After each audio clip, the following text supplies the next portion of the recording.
Hello everyone, welcome back to my mini blog. আর আমি হলাম রিমা। কাল ছিল কোজাগরি লক্ষ্মী পুজো। তো এখানে দেখো আমি মাকে বসিয়ে নিয়েছি আসনে, তার সাথে কিন্তু ঘট প্রতিষ্ঠা করে দিলাম, সুন্দর করে সাজিয়ে নিচ্ছিলাম। তার সাথে দেখো এই পদ্ম ফুলটা মা কিনে এনেছিল, আর এই জবা ফুলটা দেখো পঞ্চমুখী জবা, আমাদের গাছেরই ফুল। আর এখানে স্থলপদ্ম, এটাও আমাদের গাছের। আর কাল ছিল লক্ষ্মী পুজো, আর আমাদের গাছ ভরে ফুল ফুটেছিল। দেখো এই থালাতে সবটাই সাজানো আছে। সেই সব ফুল দিয়ে মাকে ভালো করে সুন্দর করে আমি সাজিয়ে নিয়েছিলাম। আর এখানে দিয়েছিলাম আলপনা।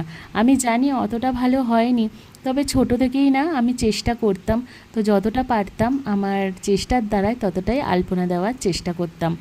তো এক বছর পর যেহেতু পুজো হচ্ছে, আর পুজোর সেই এক্সাইটমেন্টটা অতটা তো ছিল না, কিন্তু যতটা সাধ্য পেরেছি আমি আর আমার মাকে ভালোভাবে গুছিয়ে সুন্দর করে পুজো করার চেষ্টা করেছি।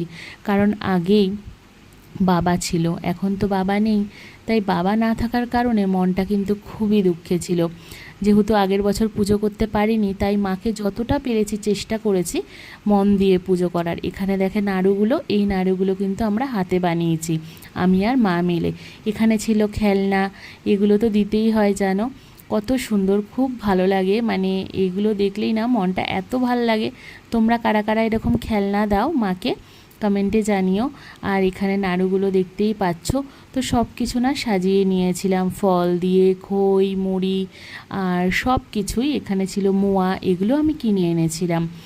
তো যাই হোক, তো নিজের হাতে মাকে সাজানোর একটা আলাদাই আনন্দ লাগে। নিজের হাতে মায়ের জন্য এত কিছু আয়োজন করা সত্যি খুব ভালো লাগে। তারপর চলে এসেছিল ঠাকুরমশাই।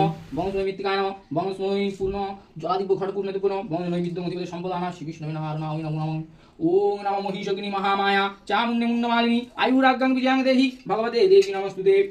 ওং এতে গন্ধ পুষ্পং মহাদব্য শিবায় সদং নমঃ ওং শিবায় শান্তায় তার নেত্রং হেতবে নিবেদয়ামি চতমানং তঙ্গতি পরমেশ্বরী। ঠাকুরমশাই খুব সুন্দর করে পুজো করে নিচ্ছিলেন। তারপরে আমি আর মা দুজনে কিন্তু অঞ্জলি দিয়ে দিয়েছিলাম। আর প্রত্যেক বছর যেমন কি বড় করে বা আরও বেশি আয়োজন হতো, সেটা হয়তো সম্ভব হয়নি, আর সেটা মন থেকে আসেওনি। মন থেকে যেটুকু এসছে মায়ের জন্য, সেটাই আমি আর মা দুজনে মিলে করেছি মা লক্ষ্মীর জন্য।